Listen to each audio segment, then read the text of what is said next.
ओम दीदी। हाँ। अर्जुन के जीवन में देखा जाए तो एक जागरूकता और एकाग्रता है मन में उनके, लेकिन यहाँ ऐसा क्यों कह रहे हैं? जीवन में देखा जाए जब उन्होंने मछली का निशाना किया था तेल में देख करके, तो बिना एकाग्रता के जागरूकता के तो नहीं हो सकता, तो यहाँ फिर ऐसा क्यों कह रही हैं? अच्छा है, प्रश्न अच्छा है आपका। देखो, चित्त की एकाग्रता होना ये एक बात है। कभी कभी चित्त ना तब भी एकाग्र हो जाता है जब तक मन में राग द्वेष नष्ट नहीं हुए। राग द्वेष हैं अभी, राग द्वेष होने के बावजूद भी चित्त एकाग्र हो जाता है। इसलिए आपके ही उत्तर में, आपके उत्तर के दरमियान ही मैं आप सबसे एक प्रश्न पूछती हूँ। जब इन्होंने कहा कि चित्त चंचल है और उसको कैसे रोकें, तो क्या उपाय बताया भगवान कृष्ण ने?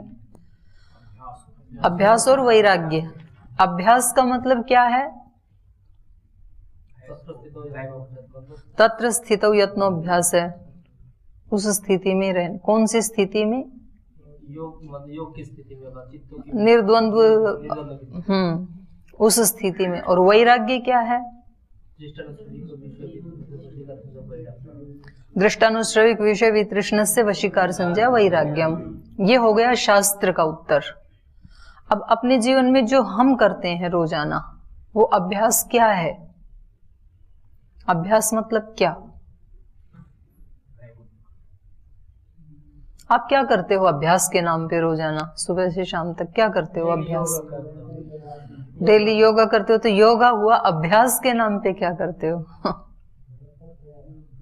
योगाभ्यास, योगिक जॉगिंग, 12 एक्सरसाइज, 8 प्राणायाम, सूर्य नमस्कार, और क्या क्या करते हो? इन्होंने तो अपना बताया। अभ्यास के नाम पे क्या करते हैं आप? पढ़ाई का अभ्यास, जीवन का, पढ़ाई का अभ्यास, याद करना, और जीवन में अपनी त्रुटियों को देखना, उनको संभालने का अभ्यास। कैसे? जैसे हमारे अंदर कोई हमारे अंदर दोष है तो उनको देखना और उनको सजग रहना कि दोबारा से ना आए, तो ये भी अभ्यास ही है जी, ये भी अभ्यास है। और खान पान पर, जैसे कुछ किसी दिन अच्छा आ गया तो ज्यादा खा लिया, उसमें नियमित अच्छा ना खाएं ना, मतलब ज्यादा ना खाएं, खाने का अभ्यास। तो ये सब हम अभ्यास करते हैं। अभ्यास का मतलब है, एक शब्द में यदि कहें तो जो मेरे चित्त की स्थिति ध्यान में थी या उपासना में थी, उस स्थिति को और थोड़ा आगे बढ़ाने का प्रयत्न करना। तत्र स्थितौ यत्नो, उस स्थिति में बने रहने का यत्न। वो तो बंद आंख से थी वो वाली स्थिति, तो अब जागते हुए भी, चलते फिरते हुए भी उस स्थिति में रहने का यत्न करना, ये अभ्यास हो गया। तो अभ्यास। और दूसरा बताया वैराग्य। वैराग्य के लिए क्या करते हैं? जो मेरे लिए अशुभ है उसको छोड़ने के प्रयास करना है, मतलब समझ में आए तभी तो छोड़ेंगे। हाँ, ये विशेष बात है। तो अभ्यास का उपाय क्या है? जैसे मैंने कहा ना कि उस स्थिति में दिन भर बने रहने का, तो ये गीता वालों ने भी तो 2 उपाय बताए हैं।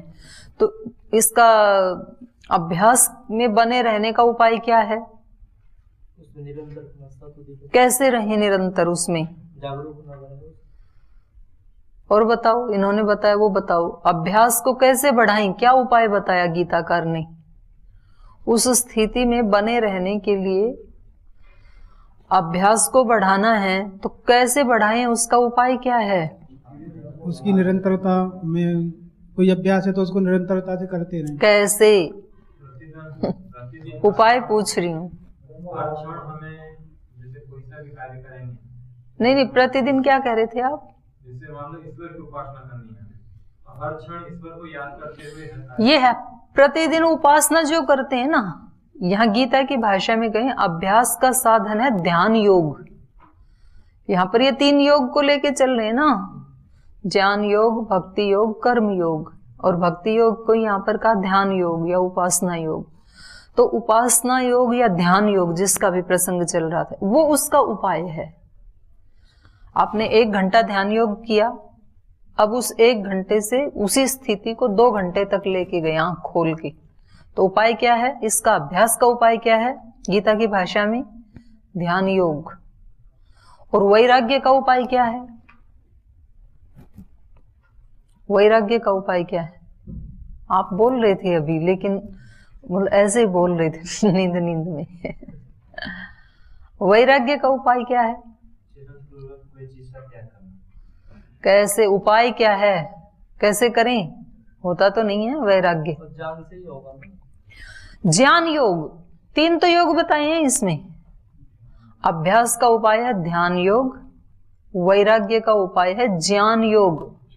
जितना ज्ञान होगा उतनी तो चीजों से हटेंगे। जिस वस्तु का ये ज्ञान ही नहीं है कि ये मेरे लिए दुखदाई है कि सुखदाई है, तो उससे हटेंगे कैसे? तो ज्ञान को भी साथ बढ़ाना है। केवल ध्यान के लिए बैठे रहे, उसको बढ़ाते रहे तो अभ्यास तो बढ़ जाएगा, वैराग्य नहीं बढ़ेगा। वैराग्य बना रहेगा, फिर भी ये राग बना रहेगा। तो जो आपने प्रश्न पूछा कि उनकी एकाग्रता इतनी थी कि वो तीर जहां मारना चाहते वहीं मारेंगे। मछली की आंख में मारना तो वहीं मारेंगे, पक्षी की आंख में मारना है पेड़ पे तो वहीं मारेंगे। लेकिन यहां पर वो कह रहे हैं कि मेरे से नहीं हो पाएगा। तो इसका क्या कारण है? इसका यही कारण है कि उन्होंने अभ्यास तो किया, ध्यान योग का अभ्यास तो किया, एकाग्रता का अभ्यास तो किया, इसलिए चित्त की एकाग्रता तो है, लेकिन वैराग्य का साधन नहीं किया, ज्ञान को उतना नहीं बढ़ाया। तो राग है अभी चित्त में। तो राग युक्त होते हुए भी कभी कभी चित्त में एकाग्रता बढ़ सकती है। और हम लोक में ऐसे बहुत सारे उदाहरण देख सकते हैं। कुछ लोग इतने एकाग्र होते हैं कि वो 1 घंटा याद करेंगे एक पृष्ठ को और 1 घंटे में वो पूरा का पूरा सुना देंगे। ऐसे चित्त की एकाग्रता होती है उनकी। लेकिन उनके चित्त से राग द्वेष भी हट गए हैं, ये जरूरी नहीं है। ये दोनों अलग अलग चीजें, इसलिए 2 उपाय बताए नहीं तो एक ही उपाय बता देते ना कि अभ्यास से मन आ जाएगा वश में, ऐसे बता देते अभ्यास करते रहो इसका। केवल अभ्यास नहीं, उसके साथ साथ वैराग्य। और वैराग्य कब होगा व्यक्ति को? जब उसको ज्ञान होगा। तो ज्ञान को भी बढ़ाना है और ध्यान को भी बढ़ाना है, दोनों उपाय बताए हैं। और ऐसे ही योग दर्शन में भी बताए थे। बड़ी गूढ़ बातें हैं, हम इसको ऊपर ऊपर से पढ़ेंगे यदि और मनन नहीं करेंगे तो पढ़ के भी ना पढ़े जैसे ही, मतलब वो चीजें पकड़ में नहीं आएंगी कि ये कहना क्या चाह रहे हैं। तो 35 नंबर श्लोक में इन्होंने बताया था ना, अभ्यासेन कौन्तेय वैराग्येण च गृह्यते। इसको ग्रहण किया जा सकता है, मन को वश में किया जा सकता है। तो आप जो पूछ रहे हैं उसका उत्तर यही है कि अर्जुन की एकाग्रता की साधना तो हो गई है, चित्त को एकाग्र तो कर लेता है वो जहां करना चाहिए, लेकिन अभी उसके चित्त के राग द्वेष आदि नष्ट नहीं हुए हैं। उसको अपने भाई, अपने पुत्र, अपने परिवार, अपने संबंधी, उन सब के प्रति राग है अभी चित्त में। तो उसको लगता है कि जैसा मेरा चित्त है ऐसा ही सबका होता होगा। तो जब मैं इसको नहीं हटा पा रहा हूं तो कोई भी नहीं हटा पाएगा, इसलिए ये तो इम्पॉसिबल जैसे लगता है। और ये सच है, व्यक्ति सारे संसार की कल्पना किसके अकॉर्डिंग करता है? अपने चित्त के अकॉर्डिंग करता है। उसको लगता है जैसा मेरे को लग रहा है ऐसे इन लोगों को भी लग रहा होगा। जिस व्यक्ति को ठंडी लगती है तो वो दूसरे व्यक्ति को जो कपड़े पहन के नहीं रखा उसके बारे में क्या सोचेगा? अरे इसको ठंडी लग रही होगी, इसने तो कुछ पहन ही नहीं रखा। और जिस व्यक्ति को ठंडी नहीं लगती है और वो स्वेटर वाले को देखेगा तो उसको लगेगा कि इनको इतनी कैसे ठंडी लगती है, ठंड तो है ही नहीं। तो वो अपने चित्त के अनुसार देख रहा है चीजों को। तो हमारा चित्त जैसा होता है, जैसी दृष्टि वैसी सृष्टि का अभिप्राय यही है कि जैसी हमारे चित्त की स्थिति होती है हमें चीजें वैसी ही लगती हैं। हमारे चित्त में यदि संशय है, हमारा संबंधों में विश्वास नहीं है, तो हम सारे संसार में जिन जिन लोगों के साथ भी दूर के भी संबंध हैं वहां सब जगह हमें डाउट होगा। हमारी कैसी स्थिति है? हम बहुत विश्वास करने वाले हैं, हमारे संबंधों में बहुत विश्वास है, तो हम संसार में किसी भी व्यक्ति के ऊपर तुरंत विश्वास कर लेंगे, क्योंकि हमारा चित्त वैसा है ना। तो हम तुरंत विश्वास कर लेंगे, डाउट आएगा ही नहीं हमें बिल्कुल भी।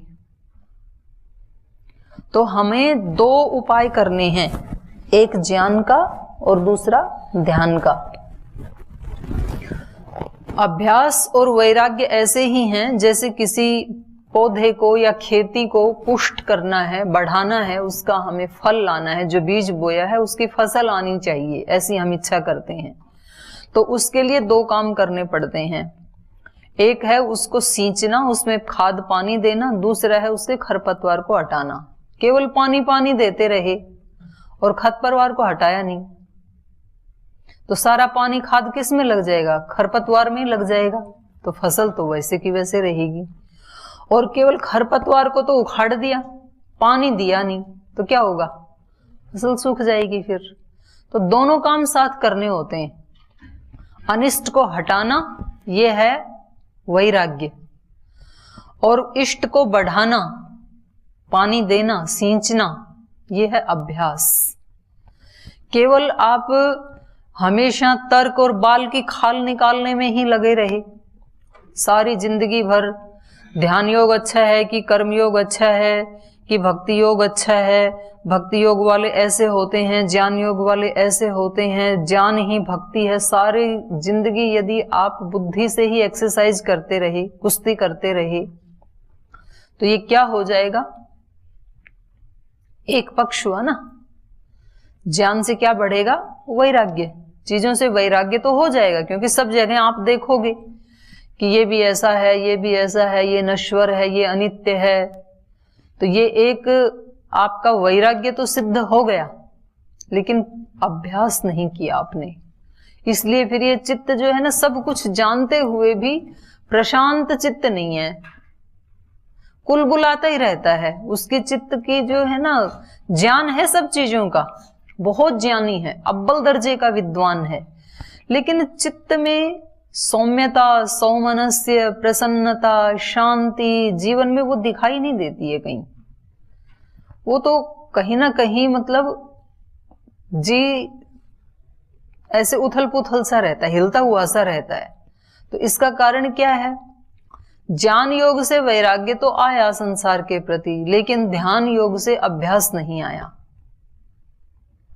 और जो केवल ध्यान का अभ्यास करते हैं, मंत्र पाठ करते हैं, जप करते हैं, ध्यान करते हैं, उपासना करते हैं, पढ़ाई लिखाई कुछ नहीं करते हैं, शास्त्र आदि भी नहीं पढ़ते हैं, किसी से सुनते भी नहीं हैं, तो उनके जीवन में क्या होगा? एक सीमा तक शांति रहेगी, लेकिन वो चीजों को समझ नहीं पाएंगे। और कई बार ऐसे लोग जो हैं वो अविवेकपूर्ण तप भी करते हैं, आग जला करके बैठ गए, तपस्या कर रहे हैं, सहन शक्ति है, शरीर का अभ्यास तो बढ़ा लिया, लेकिन ज्ञान नहीं है। इतने ही तप से, विवेकपूर्ण तप से, इतनी इनकी जो एनर्जी है उससे बहुत बड़ा कार्य भी किया जा सकता था, तो उसका ज्ञान नहीं है। क्योंकि तो ये दोनों बहुत आवश्यक हैं जीवन में, वैराग्य भी और अभ्यास भी। इसी को वेदों में विधि निषेध के रूप में कहा, ये करना चाहिए, ये नहीं करना चाहिए। करना चाहिए ये क्या है? अभ्यास। नहीं करना चाहिए वो वैराग्य। एक पॉजिटिव शक्ति, एक नेगेटिव शक्ति, दो शक्तियां काम कर रही है ना, दोनों को मिलाकर के ही संसार चलता है, धनात्मक ऋणात्मक। पृथ्वी में भी जो घूम रही है ना एनर्जी, वो एक उत्तरी ध्रुव, एक दक्षिणी ध्रुव, तो तभी ये धरती थमी हुई है। एक ही शक्ति हो जाए दोनों, फिर नहीं चलेगी। तो वो दोनों थामे हुए हैं दोनों सिरे के ऊपर, एक पॉजिटिव शक्ति है, एक नेगेटिव शक्ति, इसने पृथ्वी को थाम रखा है। तो वैराग्य और अभ्यास, ये दोनों शक्तियां हमारे जीवन को थाम के रखती हैं। तो हमें ज्ञान की भी अवहेलना नहीं करनी है कि जी हम तो केवल अभ्यास अभ्यास कर लेंगे, ज्ञान की कोई आवश्यकता नहीं है। नहीं, फिर अधूरा होगा। एक तो बढ़ेगा आपका निश्चित रूप से अभ्यास तो, लेकिन ज्ञान की तरफ से फिर वो कमी रह जाएगी। तो ये बहुत महत्वपूर्ण बताया, यद्यपि एक ही श्लोक में बताया, लेकिन एक ही श्लोक में उन्होंने पूरा निचोड़ बता दिया जीवन का, कि आपको यदि मन को वश में करना है, आत्म विजयी बनना है, तो आपको अभ्यास और वैराग्य इन दोनों का एक साथ अलग अलग शब्दों में कह दिया। अभ्युदय निःश्रेयस, कणाद ऋषि ने कह दिया। अभ्युदय निःश्रेयस क्या है? यही है, दोनों एक साथ। जी ओम बहन जी, वैराग्य सिद्ध कर लिया लेकिन वो उनका एकाग्र अभ्यास नहीं हुआ, ऐसा कह रहे थे आप। जैसे किसी को वैराग्य सिद्ध हो गया तो मन कहाँ जाएगा? वैराग्य हो गया तो फिर पूरा होना चाहिए। देखे नहीं आपने कभी ऐसे ज्ञानी नहीं देखे संसार में, जिनको बहुत कुछ याद है, जिनको विद्वान कहा जाता है, फिर भी आप उनके पास जाते हैं तो आपके जीवन को कहीं शांति मिलती नहीं है और दिखाई भी नहीं मालूम पड़ती है उनके जीवन में भी। वो ऐसे देखा किसी को? देखिए, लेकिन उसको तो जानकारी बोलेंगे ना, जो आचरण में आया उसी को ज्ञान कह रहे हैं यहाँ। अच्छा। लेकिन स्वामी जी ऐसे कहते जो आचरण तो में है ही वो जो आप कह रहे हो आत्मिक ज्ञान, उसमें तो तीनों मिक्स होते हैं। यहां जो बात हो रही है ना कि वैराग्य हमें कब होता है, वैराग्य हमें तब होता है जब हमें पता है कि अग्नि जलाने वाली है तो अग्नि में हाथ नहीं डालते हैं, ये अग्नि से वैराग्य है हमारा, उसको कह रही हूं मैं। तो ये वाली जानकारी भी जब नहीं होती है ना, शास्त्र तो हमें जानकारी ही देता है। प्रथम जब हम पढ़ रहे हैं तो शास्त्र हमें ज्ञान का मतलब जानकारी ही दे रहा है। वो मेरे अनुभव में आएगा तब ज्ञान योग बनेगा, तो वो आगे बताएंगे। आज के पाठ में शायद आ जाएगा, ज्ञानिभ्योपि मतोधिक जो कहा, तो वहां ज्ञान योगी नहीं कहा, ज्ञानिभ्य। तो वहां ज्ञानी का मतलब यही है जिनके पास केवल सूचनाएं हैं। ज्ञान ये भी बहुत बड़ी साधना है, ऐसे थोड़ी याद होती है। याद करके देखो आप, पहले 5 दर्शन याद करके देखो तो आपको पता लगेगा कितना जोर पड़ता है। अष्टाध्यायी धातु पाठ, पंचोपदेश याद करके देखो। मतलब इसको आप ये नहीं कह सकते कि ये तो ऐसे ही है जानकारी इकट्ठी करना ही। जानकारी इकट्ठी करना भी बहुत बड़ा तप है, ऐसे नहीं हो, तो उसमें चित्त की एकाग्रता चाहिए। लेकिन उसके बाद वहां रुक नहीं जाना है, वो सारा पढ़ के उतनी तपस्या करके और फिर यदि ये समझ लिया कि मैं तो ज्ञानी हूं और अभ्यास नहीं किया तो फिर वो दुखदाई हो जाता है। वो बहुत अच्छा है ज्ञान, तो करना ही चाहिए। हम सब उसी की उसमें उपासना में लगे हैं, शब्द ब्रह्म की उपासना में तो लगे हैं। हम ये पाठ पढ़ रहे हैं तो ये क्या है? शब्द ब्रह्म की उपासना कर रहे हैं, पर यहां रुक नहीं जाना है। जी हो गया।